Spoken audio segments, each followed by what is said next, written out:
এবং ক্লাসের পরে আমার কিছু বন্ধুরা এসে আমার বলতেছে পরের ক্লাস থেকে তুমি তোমার ড্রেস পাল্টাও, আমি যদি পাঞ্জাবি টুপি না পরি। আমাকে বিশ্ববিদ্যালয়ের দ্বিতীয় দিন, তখন 280 জন, আমাদের ডিপার্টমেন্টের সেকশন ভাগ হয় নাই।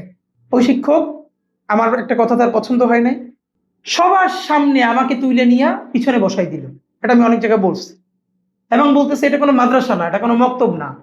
এবং সে সবার সামনে আমাকে বলতেছে I will hell your life.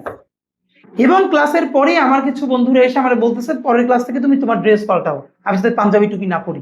তখন আমার মাথায় করছে যে আমি পাঞ্জাবি টুপি পরারে সোয়াব মনে করি না, কিন্তু এটা আমার কালচারাল আইডেন্টিটি মনে করি। যে বাংলাদেশের মতো রাষ্ট্রে, যেখানে এই কোটি কোটি পাঞ্জাবি টুপি পরা মানুষের ভ্যাটের টাকায়, ট্যাক্সের পয়সায় রাষ্ট্র চলে, সেইটা আমি পড়তে পারবো না কেন? প্রবলেমটা কি? আমার তো অধিকারের প্রশ্ন, আমার তো স্বভাবের প্রশ্ন না। আমার ডিপার্টমেন্টের চেয়ারম্যান ম্যাডাম আমাকে হেফাজত বলে ডাকতেছে ক্লাসে, কারণ আমি মাথায় টুপি পরি। এই হেফাজত তুই দাঁড়া, কারণ আমার মুখে দাঁড়িয়ে আছে। এরপর আমিও সবসময় নিজেকে হেফাজত বলে পরিচয় দিচ্ছি।